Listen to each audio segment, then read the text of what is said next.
N'importe quel club dans le monde sauterait sûrement sur l'occasion de recruter la superstar argentine. Mais sa situation est compliquée et, en réalité, seul un petit nombre de candidats ont une chance d'obtenir sa signature. Messi est un fervent adepte du football anglais depuis de nombreuses années, et il connaît bien la Premier League, ne serait-ce que parce que deux de ses amis les plus proches, Sergio Agüero et Cesc Fabregas, ont passé beaucoup de temps en Angleterre. Il y a certainement une grande logique dans l'idée qu'il rejoigne Manchester City. Tout d'abord pour Pep Guardiola, bien sûr, mais aussi pour le personnel clé des coulisses, Ferran Soriano et Txiki Begiristain, qui étaient aussi à ses côtés à Barcelone. Le fait que City soit l'une des rares équipes capables de répondre à ses attentes salariales est également un atout. Au niveau du football, Messi sait que Guardiola développera un cadre d'équipe qui lui permettra d'exceller, ce qui lui a manqué à Barcelone ces dernières années. Selon des rapports en Espagne, cependant, City pourrait être confronté à une concurrence sérieuse de la part de ses voisins, la chaîne de télévision nationale Cuatro affirmant mardi après-midi que Manchester United fait une sérieuse tentative pour attirer l'Argentin. Certains supporters peuvent se moquer de cette idée, compte tenu de la récente réputation de United de bévue sur le marché des transferts, mais considérez ceci, en mars, l'équipe de football américain Tampa Bay Buccaneers a fait les gros titres en signant le vétéran quarterback Tom Brady, l'un des plus grands joueurs de l'histoire du sport. Les propriétaires de Tampa. La famille Glazé. Quand ils deviennent grands, ils deviennent vraiment grands. Chelsea, Liverpool et Arsenal peuvent aussi avoir envie de lancer une candidature audacieuse. Les inquiétudes culturelles que la famille de Messi aurait du mal à s'adapter à la vie en Angleterre sont atténuées par le fait que ses enfants fréquentent déjà une école britannique dans la banlieue de Barcelone. Ailleurs en Europe, le Paris Saint-Germain, finaliste de la Ligue des Champions, pourrait conclure que sa meilleure chance de faire mieux l'année prochaine serait de s'emparer de Messi et, comme City, ils ont les moyens financiers de surenchérir sur n'importe qui.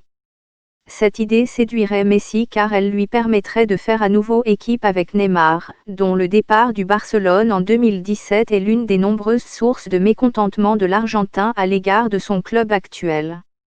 L'autre finaliste européen vaincu de la semaine dernière, l'Inter Milan, pourrait également être dans la course.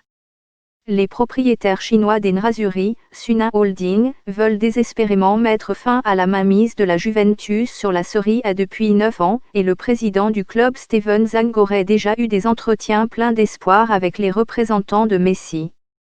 Ces espoirs auront été sérieusement renforcés par les événements de mardi, et la perspective d'un nouvel affrontement entre Messi et Cristiano Ronaldo pourrait facilement se concrétiser.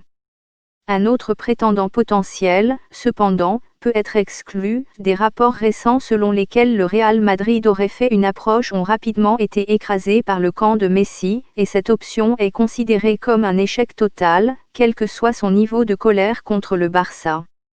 L'option romantique serait que Messi retourne en Argentine et rejoigne le club de sa ville natale à Rosario, Newell's Old Boys.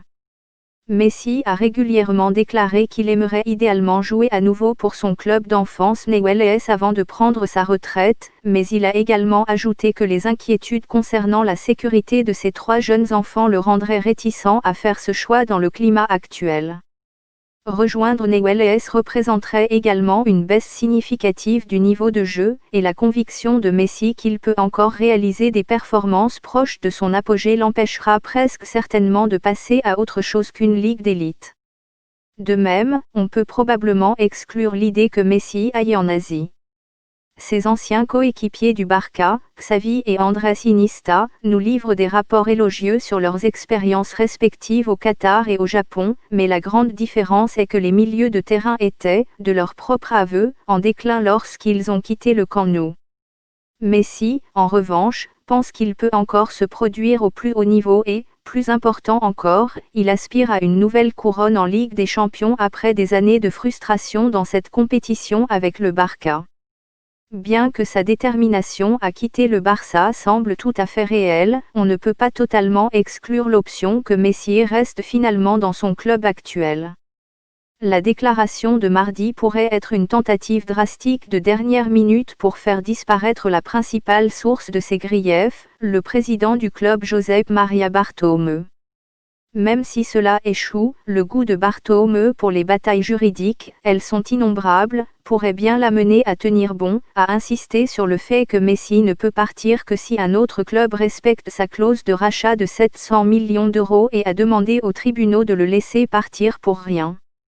Dans ce cas, nous pourrions devoir faire face pour tout fan de football au pire des scénarios, Messi ne jouera pas du tout pendant la saison 2020-21.